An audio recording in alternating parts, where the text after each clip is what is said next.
Happy Tuesday, everybody. Today we're going to keep the subject matter light. We're going to discuss Adolf Hitler. So here we have Candace Owens starting off her podcast on Adolf Hitler with a joke about Hitler. It's really sad to see Candace heading off in this new direction. I want the old Candace back. Where did she go? Over the last 18 months or so, Candace has veered sharply into this new area for her, which is to downplay and minimize the Holocaust and Adolf Hitler's systematic extermination of 6 million Jews during World War II. Now, how is this constructive? How is this helping her advance the causes that she used to care about? And here she continues in a sarcastic, joking tone of voice about Dr. Josef Mengele's ghoulish medical experiments on Jewish people in Hitler's death camps. But then you move on to the experimentation. Yes, of course, that's been embedded into our minds. The Nazis experimented on innocent people. Candace, come on, that's the difference. They experimented on twins. I mean, some of the stories, by the way, sound completely absurd. I mean, like the idea that they just cut a human up and then sewed them back together. Why would you do that? Literally, even if you're the most evil person in the world, that's a tremendous waste of time and supplies. Just slice a person in half and sew them together. That just sounds like bizarre propaganda. Dr. Mengele's horrific medical experiments on Jewish people is, of course, well documented, including attempts to create Siamese twins by sewing twins together. Mengele conducted these experiments on approximately 2,000 sets of twins that we know about. And Mengele was especially interested in twins for his so-called genetic research. He performed surgeries on them without anesthesia, subjected them to starvation, radiation, freezing temperatures, and disease to see how much pain humans can withstand. Also to study genetic differences in their capacity to survive assorted tortures. And he injected them with diseases to see what would happen. Candace was actually blocked from being able to enter Australia because of her jokes and her sarcasm about Dr. Mengele's sadistic experiments on twins. Turns out one of these Jewish women who was around the age of 100 was one of these twins. So the people of Australia were pretty upset with Candace about that. And of course, Dr. Mengele conducted these sadistic experiments on tens of thousands of Jews in Hitler's death camps. And strangely, Candace thinks this is somehow ridiculous, amusing, or overblown. The Nazis experimented on innocent people. Candace, come on, that's the difference. They experimented on twins. I mean, some of the stories, by the way, sound completely absurd. I mean, like the idea that they just cut a human up and then sewed them back together. Why would you do that?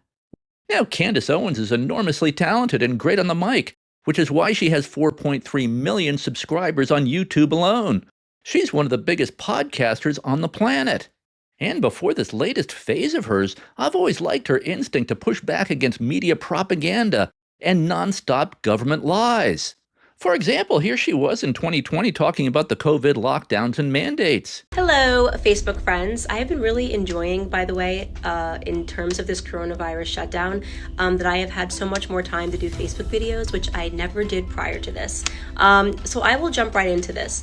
I've done my best to use my platform really just to get people to ask important questions. And it is so important that in a time where people are feeling fearful, that you don't subscribe to things that really just don't make any sense. It sort of is the reason why I've been questioning the 6 feet social distancing rules, and there's no empirical data that's proved that that's helped when you look at Sweden or you look at Tokyo or you look at the plenty other countries and even states that aren't doing that. Case in point, South Dakota never shut down. They never implemented any of those policies because the governor, Kristi Noem, deeply believes in freedom. We know that Florida has more hospital beds available today than they had starting in February when this pandemic began, and Ron DeSantis really held out.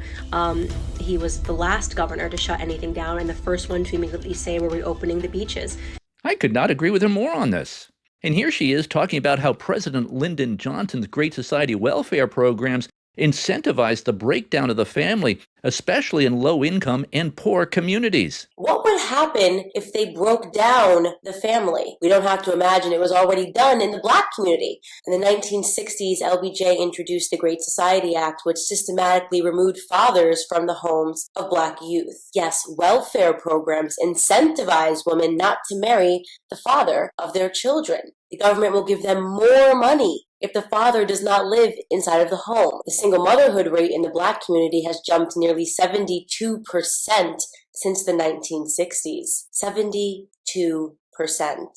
So all this was very good. I like this Candace. And here's how she used to talk about Israel. Let me ask you something. So you're a proud Muslim. You're very, very proud of your faith. Absolutely. And you're also unapologetically pro-Israel. Absolutely. And some people go, whoa, how does that happen? Because we see usually the narrative, especially when you're talking about the Middle East, it seems that all of the blame, they always want to blame Israel, no matter what. The strangest things, anything could happen. It could not rain for 3 days. And it's curse Israel, the Israel state, the IDF, they've brought about all of this. Where does that stem from? And how have you been able to separate yourself from that narrative? And I say narrative because you've been clear that this is not the way actually the majority of Muslims in the West feel, but because we have people that are in power that are using their voice to put this narrative out there, it's become worse and it's become uglier. But now she's careened off in this new direction where she spends much of her time ranting against the Jews and against Israel. They are essentially, and this is Sigmund Freud was a Kabbalist, and they believe in bisexuality. They worship Baphomet. They are trying to use psychology to introduce, and I read this in a book by a Jewish historian, David Bacon, to make their religion the religion of the world, Yes. right? Which is a pedophile-centric religion that believes in demons. It believes in child sacrifice, and it is the reason that we have the circumstances that we are in today. And most people won't be able to find this history. So much more that I could say, so much more history that I studied. There's a lot behind my refusal, my absolute refusal to bend the knee to Israel, as many American politicians have done. So there's too much that I've learned about their history, about what was done to Christians, which they're alleging now is blood libel. None of that's real. It didn't happen. People that have written about the Jewish mystic tradition, like the Christian mystic tradition, again, not Christian. These people are not Jewish. In my view, they are Satanists and they have infiltrated our faiths, and we have to come together to recognize this. Most people don't know. They think that the nation of Israel was established because of World War II. No, there was a lot going on leading up to that. Okay, there were Christians that kept going missing on holidays, and the entire Christian world rose up and began publicizing, trying to point to what they deemed to be a satanic cult. Now, one of Candace's big themes these days is she says Israel was founded by pedophiles in 1948 as a haven for pedophiles and continues to be run by pedophiles even now. An established fact that these pedophiles are in power. What we are referring to is a religion that is known as Frankism, which became the Thelema religion. It is the preferred religion of the elites, okay? They believe and they worship the devil. Most people don't know. They think that the nation of Israel was established because of World War II. No, there was a lot going on leading up to that. She thinks that Israel was founded by a small 18th century religious cult called the Frankists. Many moons ago, before they decided to establish Israel as a country, I know you've read like the short version in the classroom, and it was like, oh, the Holocaust happened, and then we realized that Israel needs a state. No, that's not how it went down. That's not how it went down at the F all, okay? Catholics and Christians were going missing on Passover, and then they would find bodies, okay, across Europe, and they were able to trace them back to Jews. Blood libel. They weren't Jews, okay? These were Frankists. And so just like Leo Frank killed Mary Phagan on Passover back in 1913 or 1914, I can't remember the exact date, he did it during Passover for a reason, this Frankist cult, which is masquerading behind Jews, still participates in this shit to this day, okay? Why would you want, as a small nation that is the size of New Jersey, okay, why would you want the pedophiles to flee there? Like, why would you want the pedophiles to be procreating? Unless the nation of Israel may have been established by some Frankists. And it's looking like Theodor Herzl's family was from the exact same area in Moravia and in Bohemia where the Frankist cult was founded. Crazy when you get into his family, that like maybe Theodor Herzl, who wrote in a book that he didn't care how many Jews had to die for him to get the state of Israel, like maybe he was not actually a Torah worshiping Jew. Like, I don't know. I'm just throwing out some ideas here. And by throwing out some ideas, I mean, I've read a ton of books and I've figured it out. Okay. I am just like so over the idea that Israel is our ally and friend. If another person says that stupid statement, I'm going to personally punch you in the face. I am. It's going to be me. That's a joke. Don't take this video off of Twitter. She says that these Frankists, these 18th century Frankists, were the driving force behind the French Revolution, the Russian Revolution, and created modern Israel as a safe haven for pedophiles. His name is Jacob Frank. Now, his birth name was actually Jacob Ben Leibowitz, and he was born in modern Ukraine. You will find that a lot of these Frankists, because that's what they are, that's what they call themselves, are out of modern Ukraine. Before him, there was a man named Sabbaty Zivi. It's called like Sabbatianism. You can look all of this up. I promise you on my locals page, I will provide you direct links so you can learn all of this so that you know which links you need to read, what books you need to buy to learn the fact, an established fact that these pedophiles are in power. What we are referring to is a religion that is known as Frankism, which became the Thelema religion. It is the preferred religion of the elites, okay? They believe and they worship the devil. They believe that through deception, they will inherit the earth. The Frankists went down to France and they went to overthrow it in a revolution because ultimately they believed that they would inherit the earth through deception, through deceptive means, and a ton of sexual rituals along the way, which they believed gave them power. The Frankists were behind the French Revolution. The Frankists were behind the Russian Revolution. Okay, it was the Frankists who believed in this, who orchestrated wanting to bring down Christian empires. And it is the Frankists who are bringing down America. She says Frankists and pedophiles continue to run Israel today, and she warns ominously that if she's killed, she will have been killed by Frankists. This religion, this cult, this satanic cult needs to be exposed. And yes, I'm aware that it is a great danger for me to expose it, but at least the information is out there. It is your job to research this. This person writes, God bless you. Please be careful. Joan Rivers got killed for exposing Michelle Obama, the Hollywood secret. I appreciate that. I also know that if they want to kill you, they will. I mean, that's the truth. And that's a sad thing to say, but at least you'll know who did it. It was the Frankists. Candace is just obsessed with the Frankists. Candace argues that Theodor Herzl, the Zionist leader who laid the foundation for the creation of the modern state of Israel, was connected to the Frankists because they were from the same region. The problem with this thesis is that Jacob Frank, the founder of this Frankist Jewish sect, was that he was born in 1726 in a small town in what today is Ukraine. So Jacob Frank was born 50 years before the American Revolution and more than 300 years before the founding of modern Israel. Also, Theodor Herzl, the founder of modern Zionism, was born almost 400 miles away in Budapest 134 years later. Now, it is true that some of Herzl's ancestors lived in the same general region as Jacob Frank, as did millions of other Jews who were not Frankists. I mean, if I live in the same region as some Scientologists, does that make me a probable Scientologist? That's the leap that Candace is asking us to make. Okay, so who were these Frankists Candace keeps talking about? Well, the Frankists were an obscure Jewish sect founded by Jacob Frank in the 18th century that evolved into a cult-like group. Jacob Frank claimed to be a messianic figure, and he rejected Old Testament Jewish law. The Frankists were confined to a small region in Eastern Europe, and there were never any known Frankists that would make their way to what would later become the United States. Remember, all this is going on before the founding of the United States of America, before our War of Independence. And these Frankists were accused by their detractors of engaging in orgiastic sexual rituals, which is what Candace is talking about here. Catholics and Christians were going missing on Passover, and then they would find bodies, okay, across Europe, and they were able to trace them back to Jews. Blood libel. They weren't Jews, okay? These were Frankists. There's not actual much evidence of this, no credible evidence.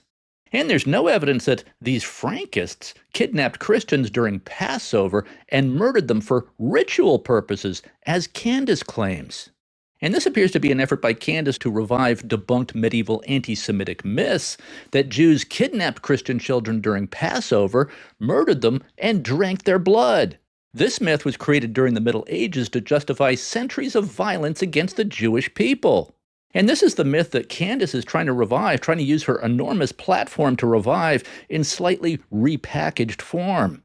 She then wants to connect this odd, short-lived Frankist cult to just about all the world's problems from then on forward. She says they're responsible for the French Revolution, the Russian Revolution, and the creation of modern Israel, which she says was created to be a safe haven for pedophiles, and this Frankist cult. So Candace sees modern Israel as a satanic force in the world, created to deceive Christians. But the problem with this thesis is Jacob Frank converted to Catholicism in 1759, along with many of his followers, 3 decades before the French Revolution. Frankism then quickly died out before the French Revolution, and almost 300 years before the founding of modern Israel. So this is all nonsense from Candace, a fairy tale. And here she tells us that an early 20th century American from Atlanta, Georgia, named Leo Frank was a Frankist. They weren't Jews, okay? These were Frankists.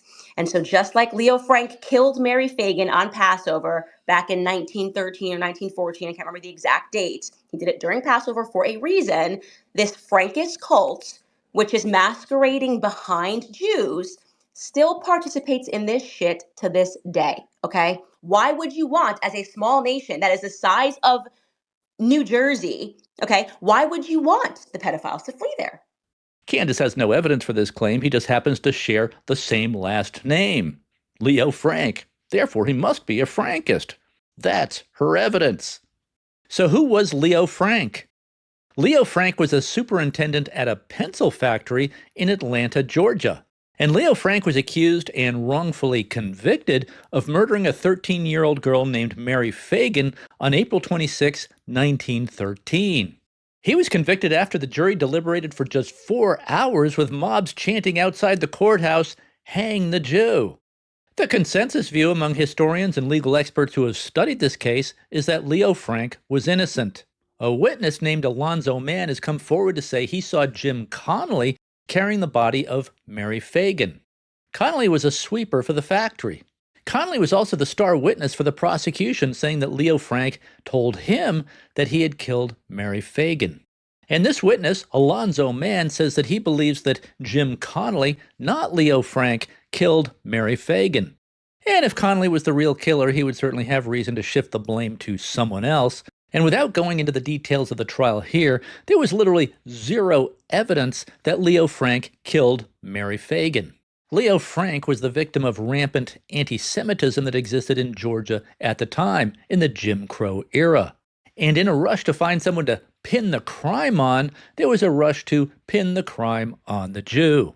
And after Leo Frank's conviction, Judge Leonard Roane wrote a letter to the then governor of Georgia, John Slayton, to say that he had grave doubts about the guilt of Leo Frank. And he urged Governor Slayton to commute the sentence of Leo Frank. Governor Slayton struck down Frank's death sentence so that Frank would get just life in prison, even while knowing that this would be very damaging to him politically. So then on August 17, 2015, a mob of about 25 men, including prominent citizens of the community, broke into the state prison where Frank was held. They grabbed Frank and hung him from a tree. Now, Candace calls the murder of Mary Phagan a Passover murder, even though this murder did not occur during Passover. Many moons ago, before they decided to establish Israel as a country, I know you've read like the short version in the classroom, and it was like, oh, the Holocaust happened, and then we realized that Israel needs a state. No, that's not how it went down. That's not how it went down at the F all, okay? Catholics and Christians were going missing on Passover, and then they would find bodies, okay, across Europe, and they were able to trace them back to Jews. Blood libel. They weren't Jews, okay? These were Frankists. And so just like Leo Frank killed Mary Phagan on Passover back in 1913 or 1914, I can't remember the exact date, he did it during Passover for a reason, this Frankist cult, which is masquerading behind Jews, still participates in this shit to this day. Mary Phagan was murdered on April 26, 2013, 4 days after Passover ended. But Candace needs this murder to have been committed during Passover to reinforce her story that Leo Frank was a member of the 18th century Frankist cult which had been extinct since the late 1700s, and which never engaged in ritualistic killings of Christian children, as claimed by Candace. Candace literally gets every fact wrong in creating her narrative that modern Israel was founded by Frankists in 1947 and 1948 as a safe haven for pedophiles, and continues to be run by Frankists, according to Candace, and continues to be a safe haven for pedophiles, according to Candace. That's the thesis she's presenting to her massive audience. And in this example, this story provides a perfect illustration of Candace's usual method of narrative creation. We see her engage in this pattern of narrative creation over and over again on topic after topic. What she does is she cherry picks a few facts and tidbits to fit the narrative that she is trying to create. And where there are no facts to fit the story that she's trying to create, she just makes them up. She also claims that Joseph Stalin was a Jew. Found a friend who understands Georgian, and they're like, everybody knows that Stalin was Jewish. And I'm like, but Americans don't know this. But Candace, they were the good guys. They helped us defeat Nazi Germany. They were the good guys. They were as on they our were team. mass They were murdering Christians. Oh, 100 million and people. That doesn't matter. That doesn't matter. 100 million people got murdered. No. They're on our team. They're the good guys. That's what the history books say. This false claim just comes out of nowhere. She's talking here with Tristan Tate, brother of Andrew Tate. The Tate brothers are charged in Romania and the UK with many counts of sex trafficking and rape. But no, Joseph Stalin was not Jewish.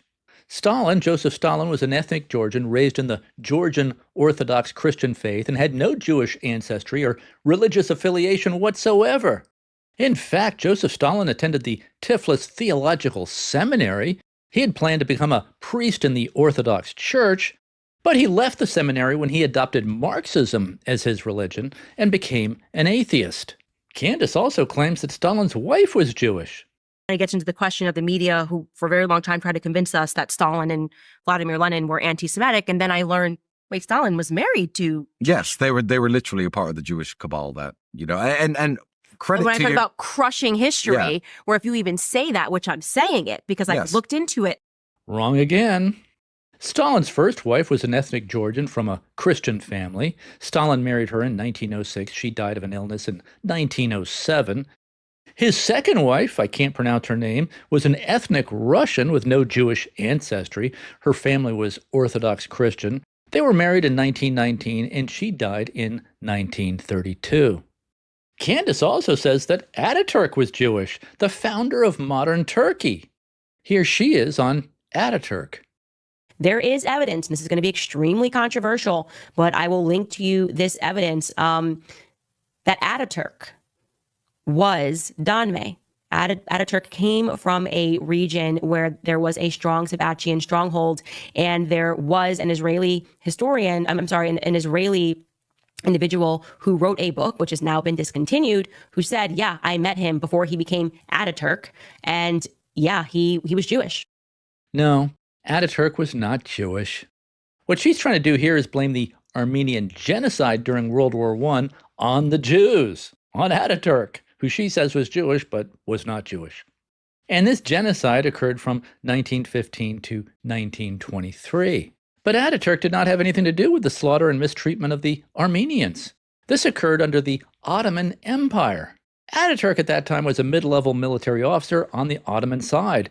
But he fought at Gallipoli and on the Palestinian front during World War I. He was nowhere near the slaughter of the Armenians. Ataturk was just a soldier, had nothing to do with decisions being made by the Ottoman leadership.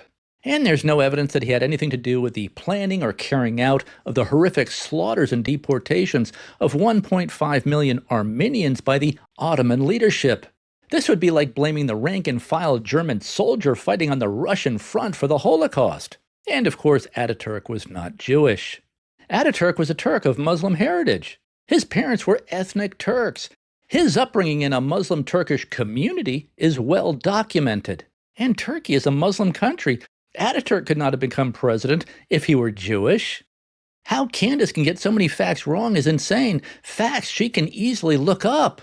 Candace is so wildly inaccurate with her fake investigations and fake research that even Nick Fuentes, an actual neo-Nazi, had to step in and disavow Candace. And she's calling them the Bolshevists, and she says that she gets all the details wrong about that. And then she says Stalin was Jewish. Stalin was not Jewish. And then she says Ataturk was secretly Jewish. Ataturk was not secretly Jewish. And then, but I didn't say anything. I said, whatever. I said, oh, well, not everyone's perfect. I said, yeah, it's not really a good look, but, she's learning. I said she's going to get on the ball eventually. So I didn't say anything. I held my tongue, even though that was not really a good look, okay? You can't really go hard like that and stake the reputation of you and everybody on this and then, get it wrong really severely over and over. She's talking about, all this stuff that, it just doesn't even really make any sense. But then lately she's been saying this Frankist thing. And the difference between me and her, one, I'm a really good researcher. Two, I really know what the fuck I'm talking about because I've been doing this a long time. Nick Fuentes would have loved to have welcomed Candace to his team, but she's become too embarrassing even for neo-Nazis. And here's more Nick Fuentes mocking Candace. Every time I see Candace now, I just roll my eyes. I go, oh, really, Candace? Oh, I'm not an anti-Semite. I'm just asking questions. Oh, really? Oh, okay. Yeah, nobody knows what you're doing. It went right over everybody's head. For Nick Fuentes, Candace is a liability to the neo-Nazi cause because she gets almost every fact wrong in her effort to smear the Jews. It's just not a good look, he says. And Candace often portrays the state of Israel as an apartheid state or as similar to the segregated Deep South following the Civil War during Reconstruction and under the Jim Crow laws. But once again, she gets it wrong.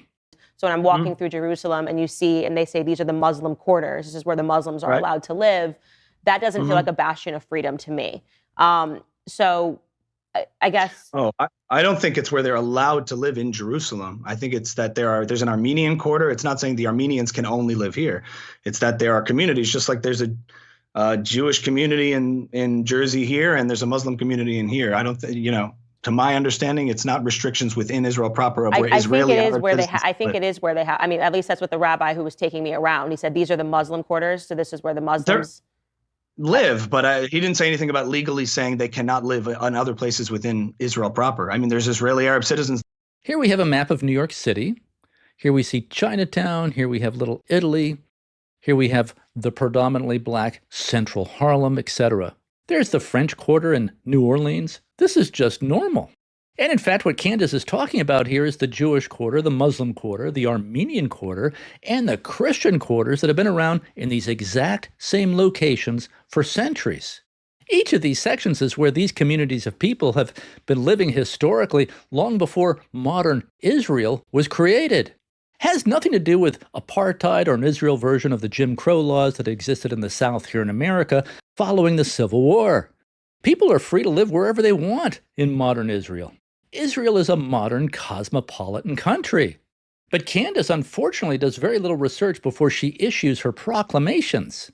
Before we get into more of what Candace has been saying, let me outline for you my own views on Israel so that you can get an idea of where I'm coming from on this topic. But also because I believe there's some confusion on the part of some conservatives about Israel. Let me be clear, I'm for America first, certainly not Israel first, and certainly not any other country first. I like Israel. Israel's an ally of the United States, and I see Israel as among the few outposts of civilization in the Middle East.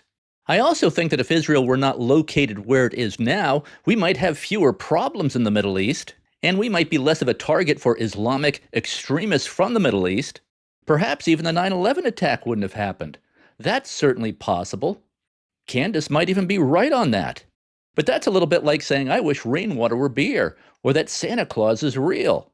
Now, my preference would have been for Israel to have been carved out of Germany after World War II.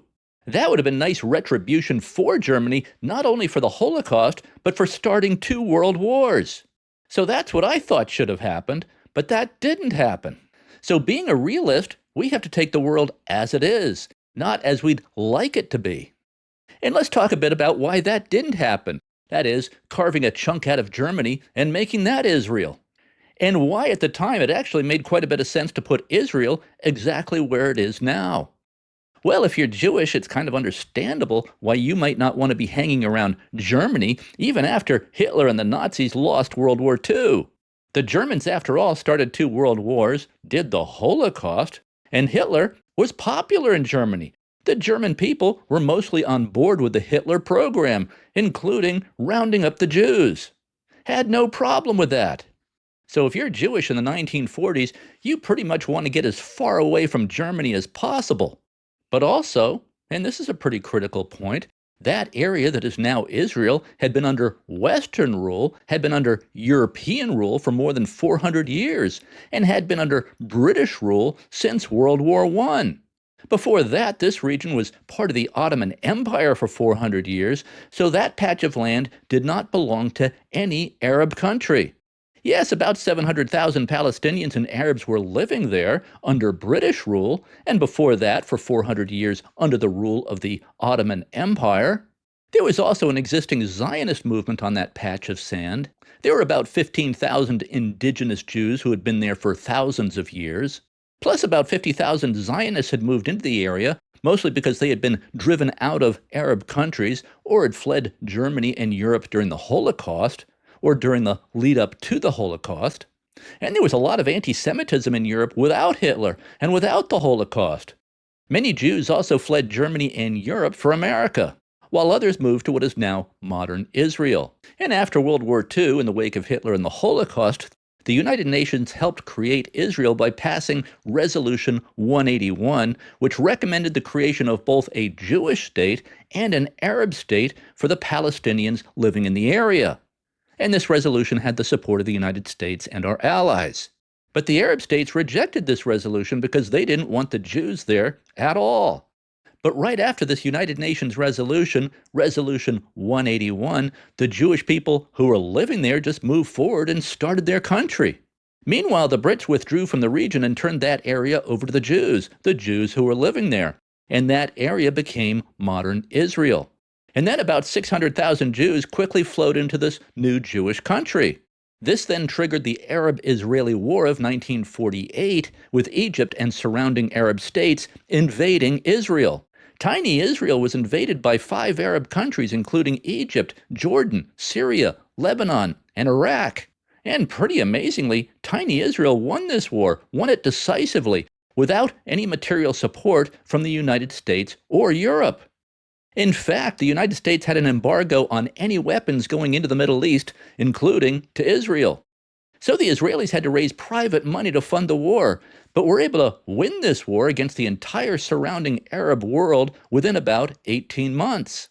Now, Candace portrays this as Israel carpet bombing these poor Arab countries since 1948. I'm critiquing the Israeli prime minister. I am critiquing their actions, really their actions which have began since 1948. The more that I become educated about the topic, it has always been this despicable. It has always been a campaign of burning, of carpet bombing and theft, stealing lands.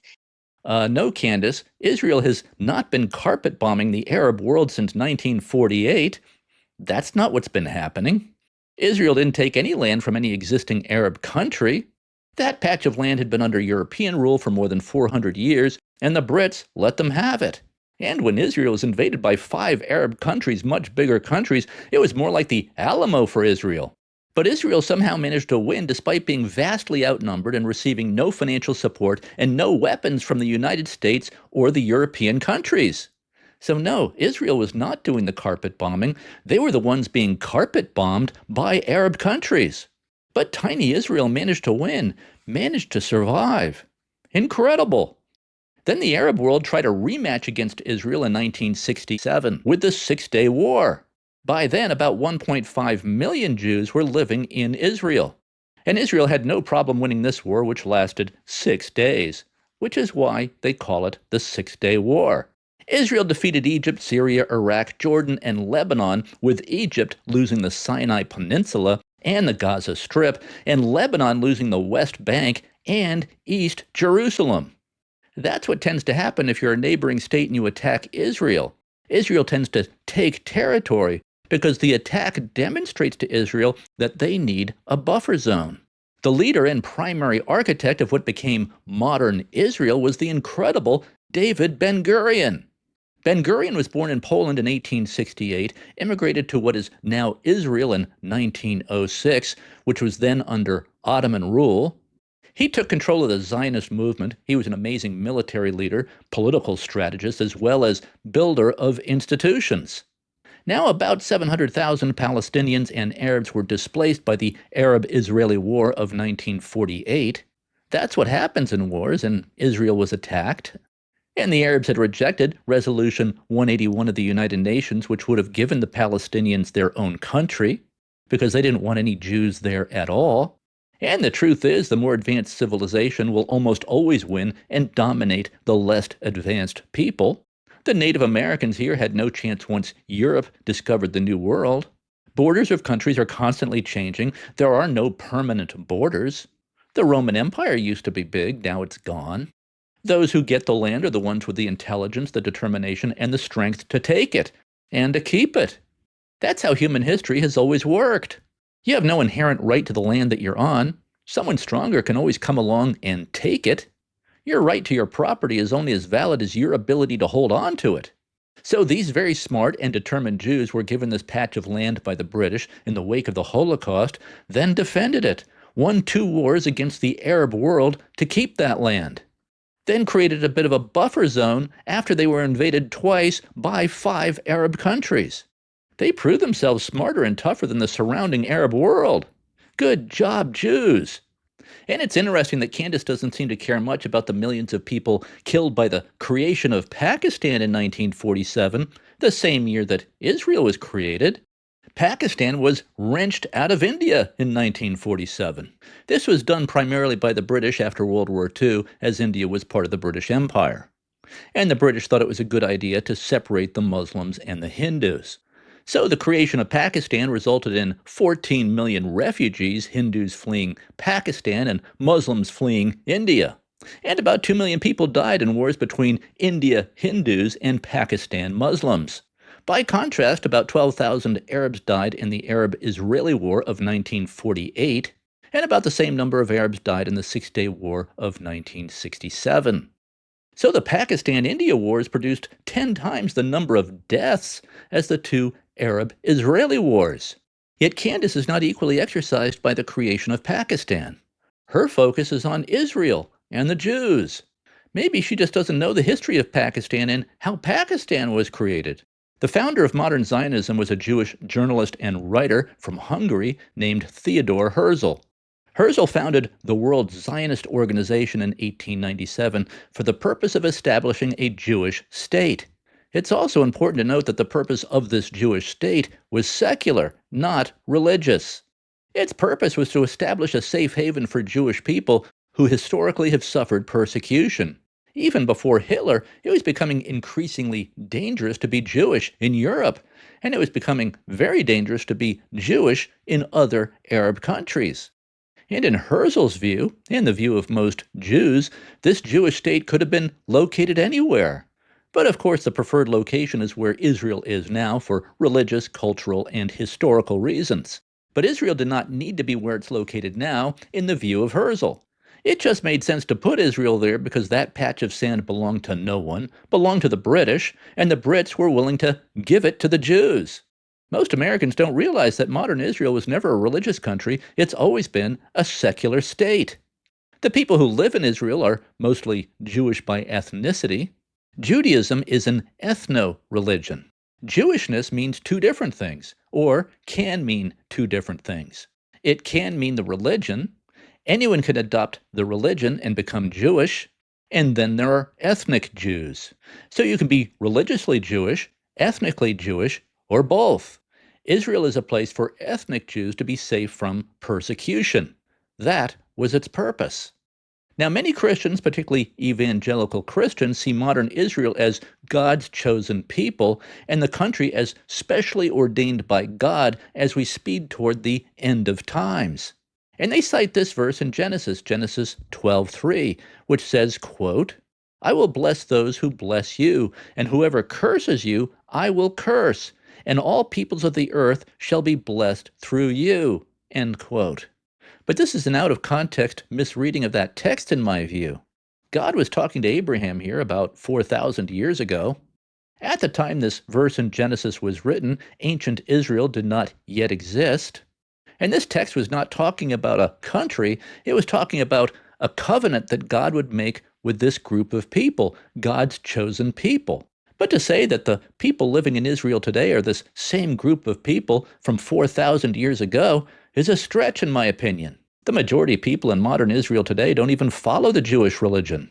There are LGBTQ parades in Israel today. And of course, there's been a lot of interracial marriage. And about 21% of the people who live in Israel today are not even ethnically Jewish. So equating the modern state of Israel with the 12 ancient tribes of Israel of the Old Testament is just a misreading of the text, in my opinion. I could be wrong, of course. I don't know the mind of God. I'm not a theologian, but I can read. And if we Christians are going to follow the dictates of the Old Testament literally, why are we eating bacon, sausage, and ham sandwiches? In fact, if we strictly followed the Old Testament laws, America would look more like Iran does now. We would be stoning women for adultery. Men would also be free to have many wives. But this belief by some evangelical Christian leaders that modern Israel is the same chosen people as the Israelites of the Old Testament leads some Republican leaders to make crazy statements like this. It is not that Israel needs America. America needs Israel. No, we don't actually need Israel more than Israel needs us. And Israel's problems are not necessarily America's problems, nor do we need to take a position on every conflict that's going on in the Middle East or on every conflict that's going on between Israel and some other Muslim country. So that's my basic view of Israel. We're allies with Israel in a general sense. Now, I do have great admiration for the history of Israel and the history of the Jewish people, but Israel's problems do not automatically become America's problems. Now let's dig in some more about what Candace has been saying. Here she tells us that school children in America are brainwashed about Hitler.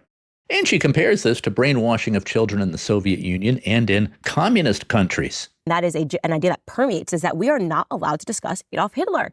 Why? That is crazy, especially because he is the focus of all of our youth indoctrination, right? We have a visceral response when we hear his name. That's why I did the sound effect, dun, dun, dun, because they've turned him almost into Lord Voldemort. And this whole concept of a dark lord who should not be named. Adolf Hitler is he who should not be named. Step aside, Satan, because we've got Adolf Hitler.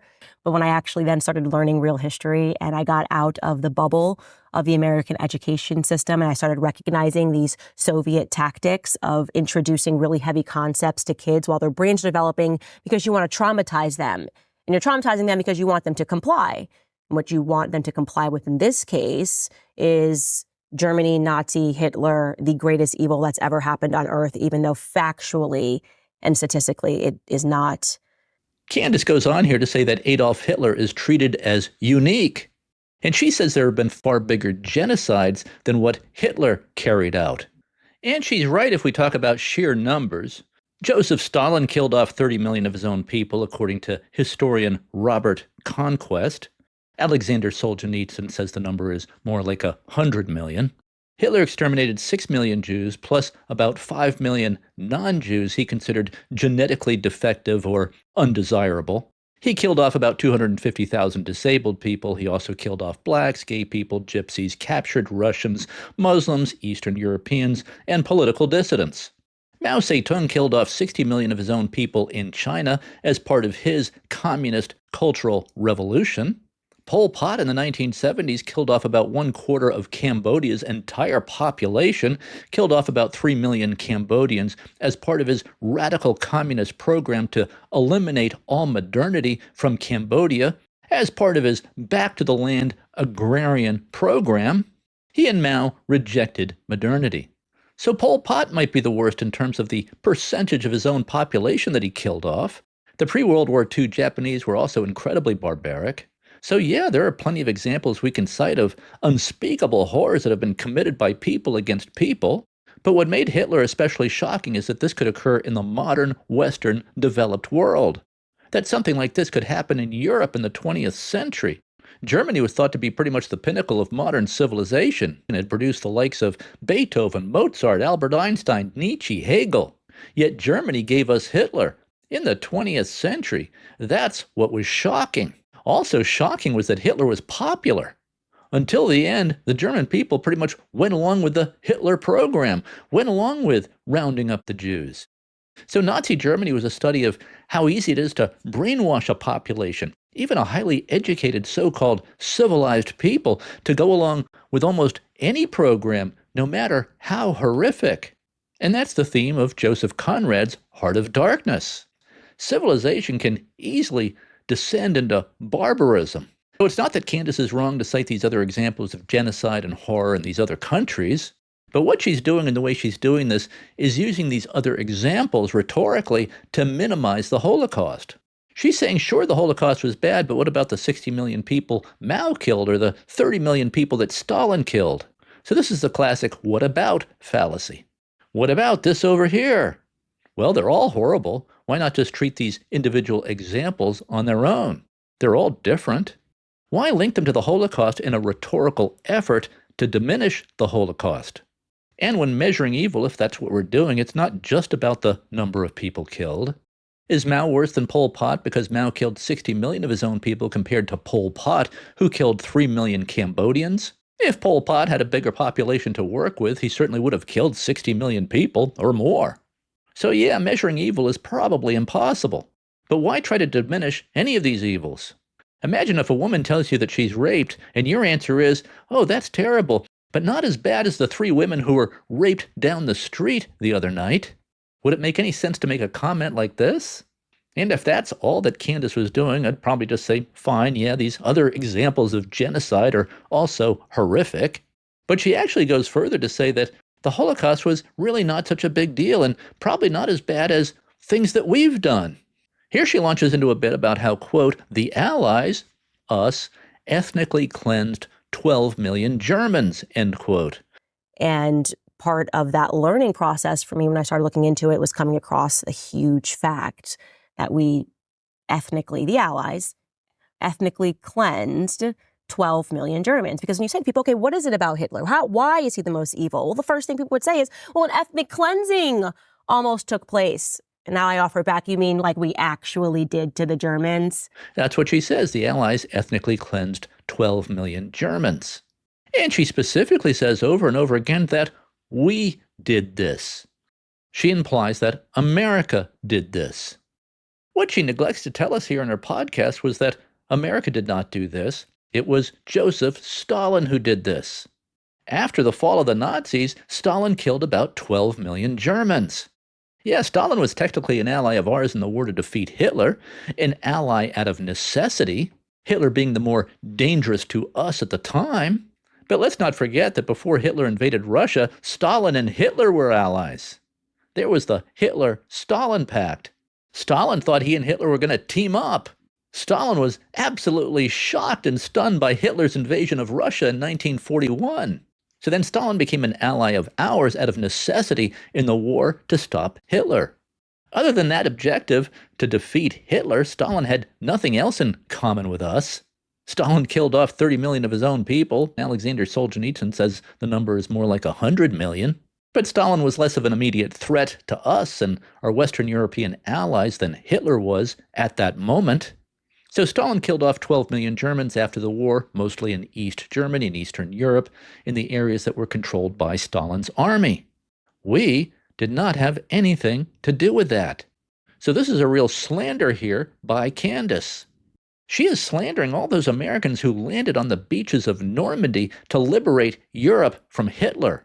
All those Americans who died on the battlefields of Europe and Germany. America had nothing whatsoever to do with the killing of 12 million Germans. That was Stalin and the Russian army.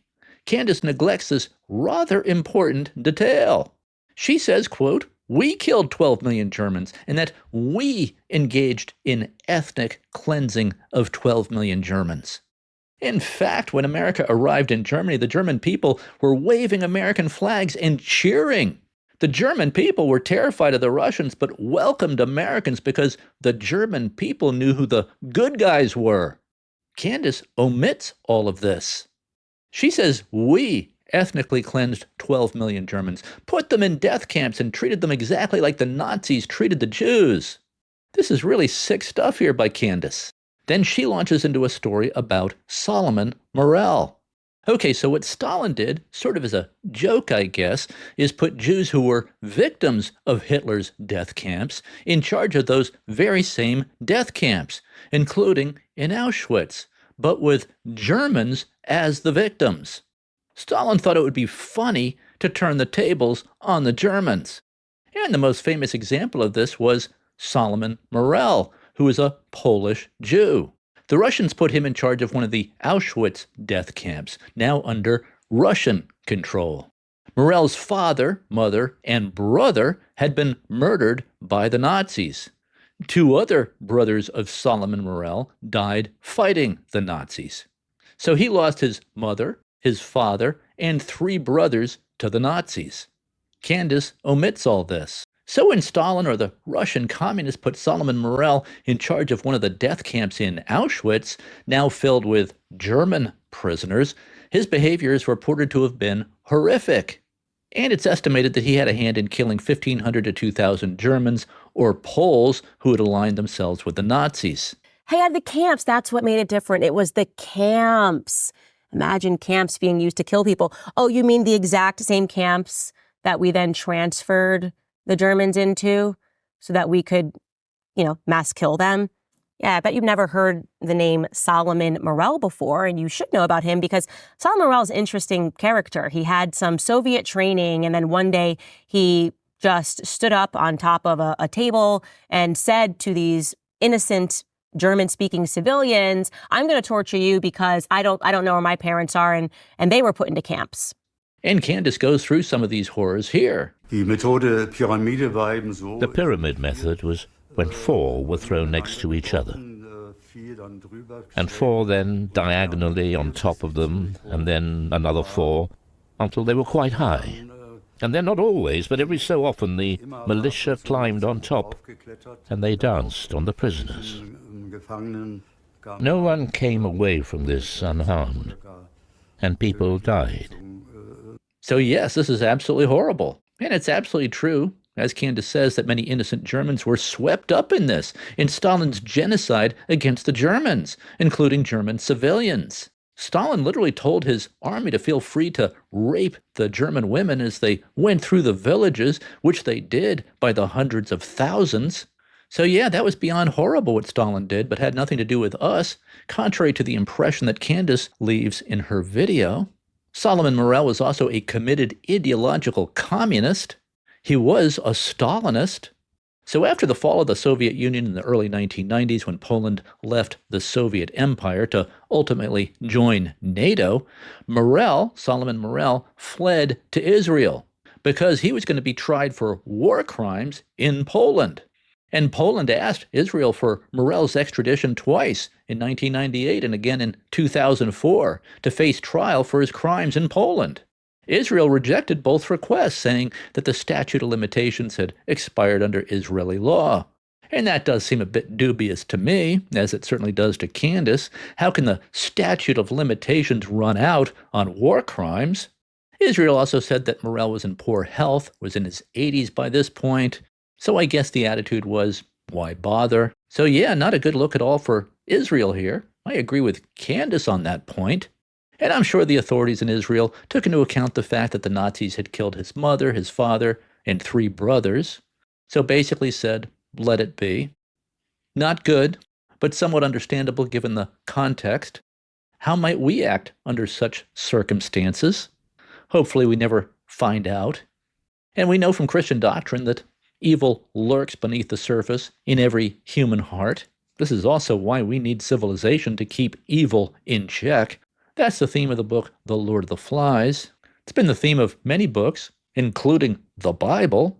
Candace uses the Solomon Morel story to try to show us that the Jews are as bad as the Nazis. Also, we're as bad as the Nazis, because she leaves the impression that America engaged in this genocide of Germans in the aftermath of World War II. America is far from a perfect country. But these atrocities against the Germans were occurring in areas under Russian control, under Stalin's control, and were carried out under Stalin's direction. But Candace conflates Stalin's actions with the American achievement, which was to liberate Europe from Hitler. And I think that one of the biggest mistakes made by President Franklin Delano Roosevelt and the Allies was just to let the genocidal Stalin have East Germany and Eastern Europe. Here's what General George S. Patton had to say about that. Quote, "We may have been fighting the wrong enemy all along, but while we're here, we should go after the bastards now, because we're going to have to fight them eventually. I'll say this, the Third Army alone, with very little help, with damn few casualties, could lick what's left of the Russians in 6 weeks," end quote. That was General George S. Patton. But America was done with the war at that point. Candace misrepresents all this, as is her usual pattern. Here's another nice post by Candace. She's responding to somebody's post here who says that the Israeli prime minister is everything the media wanted you to believe Vladimir Putin is. And Candace replies with this post here, quote, "Feels a bit more like everything high school wanted me to believe Adolf Hitler was," end quote. So Candace is doing two things here. She's saying that Israel's prime minister is as bad as Hitler. She's also saying that Hitler wasn't that bad. She's saying that what we've been taught in high school about Adolf Hitler was exaggerated, I guess. I guess that's what she's saying with this post. And here we see Candace proudly accepting the Anti-Semite of the Year award. And lastly, of course, some people walked so I could run. And I can think of no person who walked further than Kanye West, my dear friend. She seems to think that's a badge of honor. Here's what Kanye, or I guess he's Ye now, here's what he's been saying. I like Hitler. I don't like Hitler. And I know you're trying to be shocking with that. I'm not trying to be shocking. I like Hitler. I do not. The Holocaust is not what happened. Let's look at the facts of that. And Hitler has a lot of redeeming qualities. I like Hitler. Okay, so Kanye likes Hitler. Here's some more Kanye. It's like he had a really cool outfit and stuff, and he was a really good architect. And so you're in love with the look of it. And he didn't kill 6 million Jews. That's just like factually incorrect. And of course, we know that Hitler killed about 6 million Jews because the Nazis kept good records. It's not like Stalin, who really didn't keep records, so we don't know if Stalin actually killed 12 million Germans, or maybe 6 million Germans, or possibly 20 million Germans. And we don't really know if Stalin killed 30 million of his own people or 100 million of his own people, as Solzhenitsyn says. But we know Hitler killed about 6 million Jews. So here's Candace on Piers Morgan defending Kanye. I mean, this is him doing, Ku Klux Klan imagery with swastikas. And so it's so brazen. It's so taunting. And you talk about people who are directly attacking people. He's directly attacking Jewish people when he does this and making them feel extremely uncomfortable, extremely threatened by this, because he's got 32 million people following him on X alone. His social media firepower to galvanize hate against the Jewish people is being laid bare, isn't it, in real time? Just a question for you. When you saw the Klansman hoodie, why did you say taunting against Jewish people but didn't mention anything about black people? Yeah, but it's just interesting that of the two things you chose to lean into Jewish people and not to speak about what the Klansman hood represents. Well, both. Let's say both. I mean, they're both, the Nazis and the Ku Klux Klan were both despicable people who targeted certain members of society and wanted to cause them enormous harm, if not kill them. And that's why people are finding what he's doing. That, like, when I saw the image, I thought you were going to say something about Black America and maybe speak about the fact that Kanye is Black, but you just instantly went to accusing or speaking about how Jewish people felt about it. I think that's interesting. I just find that response to be interesting. He's literally selling swastikas. Yeah, Piers, if you would like to provide commentary on. If you want to provide commentary on Ye, I have maintained I'm not going to participate in Judas culture. I don't believe in the emphasis that has been placed on me, people knowing that I have a personal relationship with him, to throw him under the bus publicly. It's not the person that I am spiritually. Now, I do get that Kanye is Candace's friend, and she doesn't just want to throw her friend under the bus. Plus, Kanye is clearly mentally ill.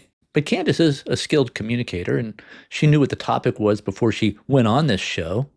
She could say something like this: I do think what I've seen from Kanye lately is troubling, disturbing, and self-destructive. I know he's dealing with some mental health issues, and he is a personal friend of mine, so I think I'd just like to leave it there.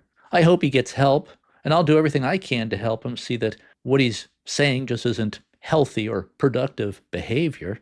Instead, she thanks Kanye for paving the way for her on this topic. Candace also felt the need to defend this tweet from Kanye. Kanye tweets, quote, I'm a bit sleepy tonight, but when I wake up, I'm going DEFCON 3 on Jewish people, end quote. All caps for Jewish people. So Candace weighs in with her defense. She doesn't say something like, he said he was sleepy. He was just attacked by Newsweek, or something like that. Or maybe better, just say nothing. Instead, she launches into a full-throated defense of Kanye. Kanye West, notoriously, obviously, when he tweeted out, I'm about to go DEFCON 3 on some Jews, and the media freaked out, and people in the Jewish community were understandably very scared, not knowing what he meant. And I very much abstained from speaking much about the issue because people were so emotional that people couldn't hear, even if I had shared. And even when Kanye did share that he was speaking about specific people in Hollywood that he believed were coming after him and were trying to control him. Kanye is not saying he's talking about people in his life who happen to be Jews. He's saying, quote, I'm going DEFCON 3 on Jewish people, end quote. Jewish people in all caps. Now, again, I don't take Kanye very seriously because he's obviously mentally ill. The question that I wanted to ask you on the phone, do you believe that you have bipolar? Who told you you were bipolar? And when were you told that, in 2015? I was told that by a Jewish doctor, and the information was put out by a Jewish Hollywood trainer to the Jewish media. Mm-hmm. So, and actually the day when they put me in the hospital, I had started reading the Bible really heavy and rewriting Bible verses. And when the Jewish trainer saw, and you're like looking like, well, that sounds pretty bipolar. But the Jewish trainer saw that, put me in the hospital, and then said, and then put it in the press. And the press being TMZ broke it, right? Yeah, I don't remember. I was in the hospital, right? Mm-hmm. So I just generally shake my head when listening to Kanye. But Candace is not mentally ill. And Candace rants against the Jews, not just against Israel, but against Jews in general. This has been a running theme of her commentaries and podcasts for almost 2 years. Very strange. And here's more of Candace's recurring theme that Israel was established by pedophiles as a haven for pedophiles. Okay, so we have a country who, first and foremost, doesn't have to give us back our pedophiles. Literally, they have this weird rule that you can go if you're Jewish and hide as a pedophile. And okay, so here's how that works. Again, Candace misrepresents what's happening. Now, anyone who is Jewish can become a citizen of Israel automatically. That's what Israel was set up for in the wake of the Holocaust, as a safe haven for Jews. But unfortunately, American Jews who commit crimes in America sometimes try to escape American justice by fleeing to Israel and becoming a citizen of Israel. That's because of Israel's law of return. Under Israeli law, anyone with Jewish ancestry can become a citizen of Israel automatically. And that can complicate extradition. So this loophole in Israeli law has been exploited not just by pedophiles, but by other criminals who try to escape justice, try to flee to Israel to escape justice. And this loophole in Israeli law is not uniquely exploited by pedophiles, but by any criminal. Nor is Israel trying to protect pedophiles. Israel has very strong laws against adults having relations with underage minors. You can get up to 20 years in prison for each count of such activity. So the accused criminal, including pedophiles, can be prosecuted in Israel if credible evidence is presented. So once again, as is her usual pattern, Candace is misleading on this. Israel is not unique in this regard. France, for example, won't extradite Roman Polanski, the famous movie director, back to the United States. Roman Polanski, rather than face punishment for a 13-year-old girl, fled to France. And he's lived in France ever since. So I guess we can say France is a safe haven for pedophiles. Extradition from any country is difficult, even from countries that have extradition treaties with the United States, because laws vary from country to country. Also, how much effort the United States wants to devote to extradition. And that depends on the seriousness of the crime and the strength of the case. So no, Israel does not have a policy of protecting pedophiles, as Candace claims. With Candace, we generally get half-truths, lies of omission, outright lies, whatever is required to advance her narrative. And Candace's narrative of late has been to smear Israel and to smear America, as we saw with her false and slanderous story that we, the Allies, that we, America, ethnically cleansed 12 million Germans following World War II. With Candace, we don't get context, but context matters when making moral judgments.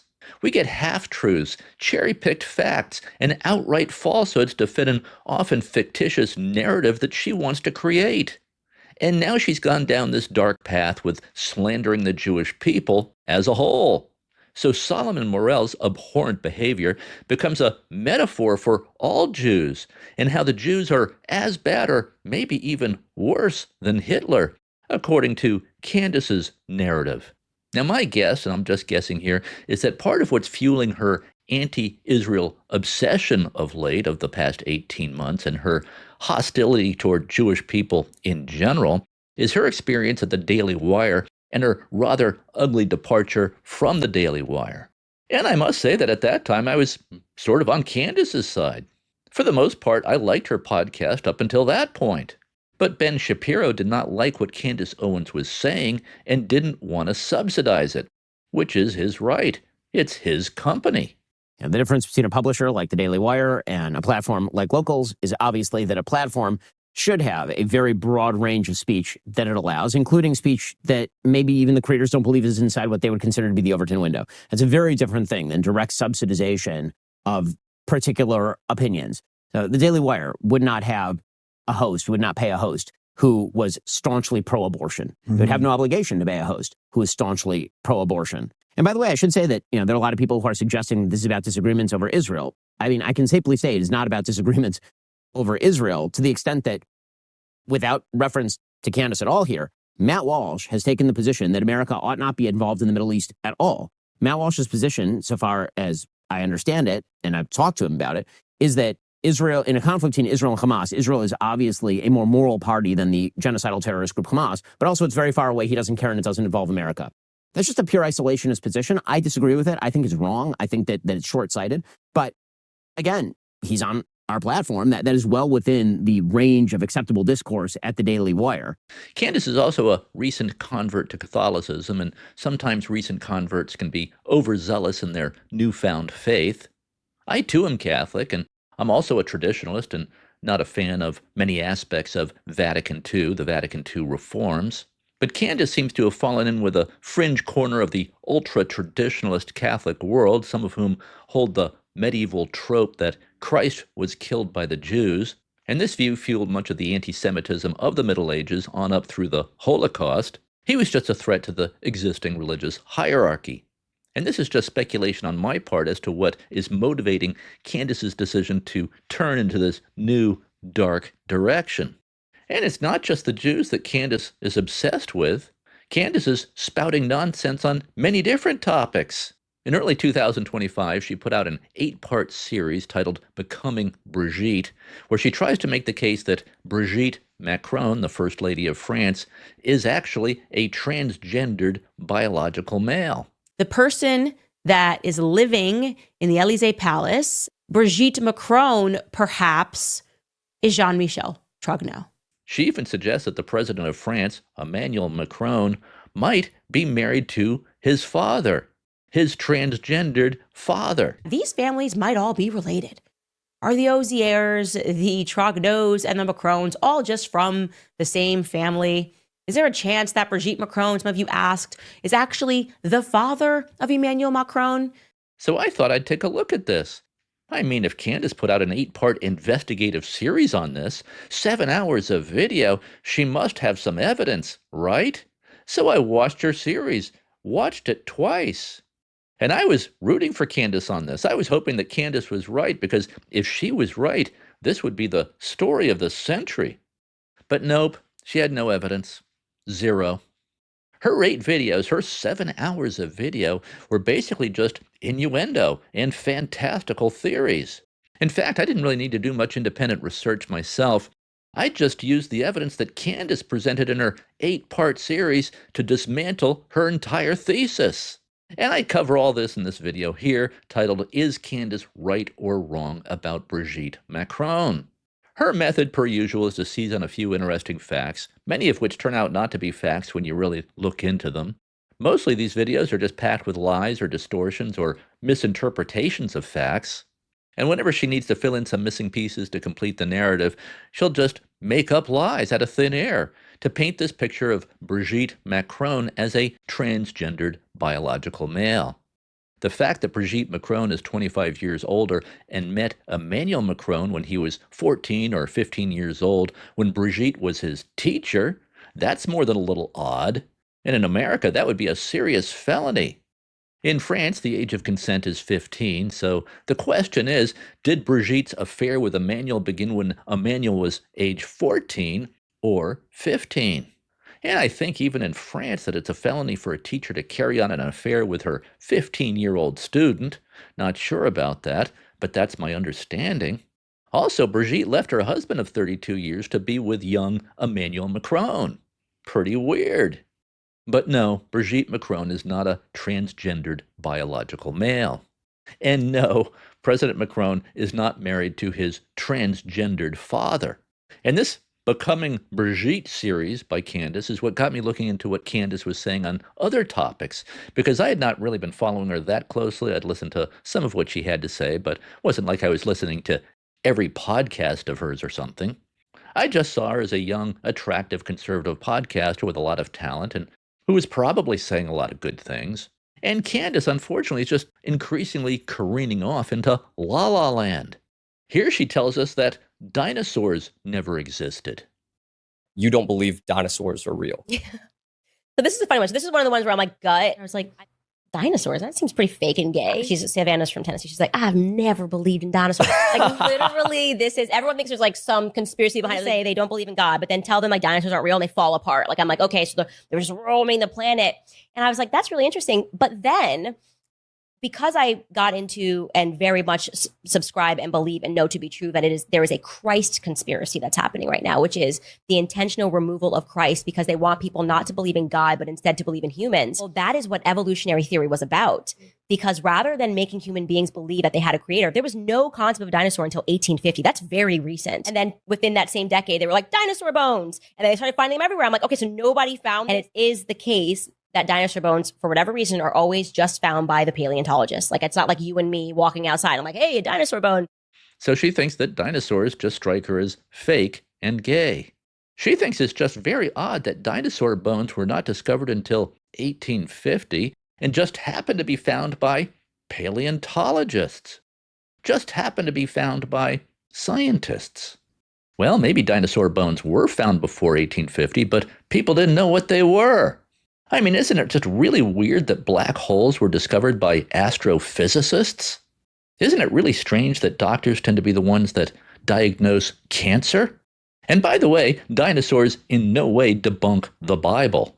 Genesis 1:21 says that God created giant alligators and refers to giant serpents. And here's a tweet by Candace on that topic. She writes, quote, "The older I get, the more absurd the concept that dinosaurs roamed the earth until a great big meteor hit becomes to me," end quote. Candace is also entertaining the idea that the earth might be flat, not round. And a woman messaged me about the flat earth theory, which I had never looked into.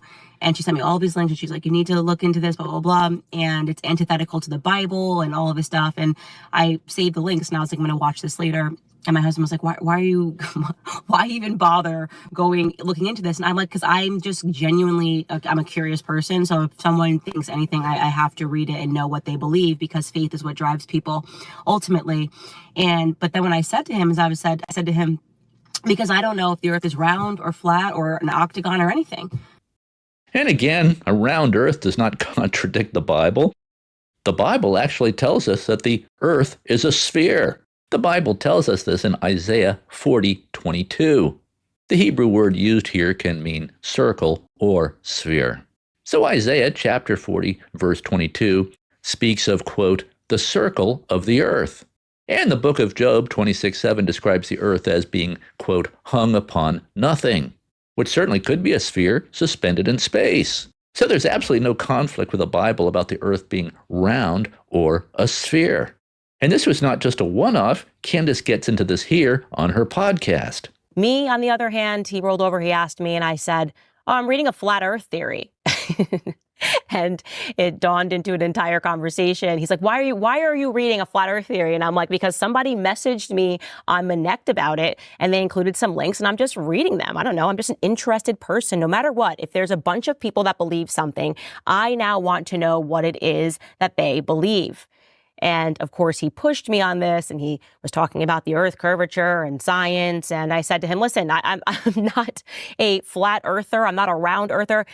Candace also thinks that space does not exist, calls space fake and gay. You must come to terms with the fact that NASA and space missions have always been this fake and gay. You just weren't alive for the original ones, and you need to learn the history of NASA, of the Apollo programs, which were occult and satanic. It was literally meant to be an antichrist movement to make people believe in man. I'm telling you, space has always been exceedingly fake and gay. Go back and watch our NASA episode to learn more about the establishment of the Apollo program and why it's always been occult and satanic and about devil worship and about the Antichrist. It's just undeniable. It's like a part of history that's just real.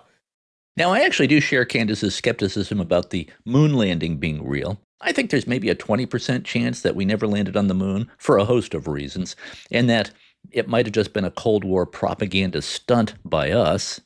Now, I'm sure that the photos and videos that we've seen of the moon landing are fraudulent. Those were created to prove to the public that the moon landing happened, but the photos and the videos are fake. So this is it. So this is launching off the, watch this. And it's perfectly tilting up with it in real time. The thing looking so goofy is so crazy. Like that thing is supposed to get off 1/6 Earth gravity and fly like that? How? What's it doing? It looks so fucking fake. It looks like it's being pulled by strings. Look, it might be real. The question is, did the moon landings happen even though the photos and the videos were fake? For a host of technical reasons, I think there's a 20% chance that the moon landings never happened, and maybe more than a 20% chance that the whole thing was a fraud. And I might do a video at some point on the many problems of the moon landings, especially given the technology available at that time. Getting through the Van Allen bands being just one problem. And we had very low computing capability at that time. Your iPhone today has millions of times more computing power than what was available to NASA in 1969. But we haven't been able to get back to the moon in more than half a century. Why aren't we building things on the moon more than half a century later?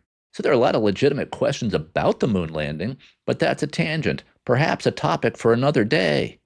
Like Candace, I'm habitually skeptical of what the government tells us, especially in the wake of all the government lies about COVID. There is a clear message that is coming through. This is becoming a pandemic of the unvaccinated. Lies I knew were lies the instant they were told. And very often conspiracy theories do turn out to be true. The government often lies. The deep state is real. Here's my video series on how and why the CIA killed JFK.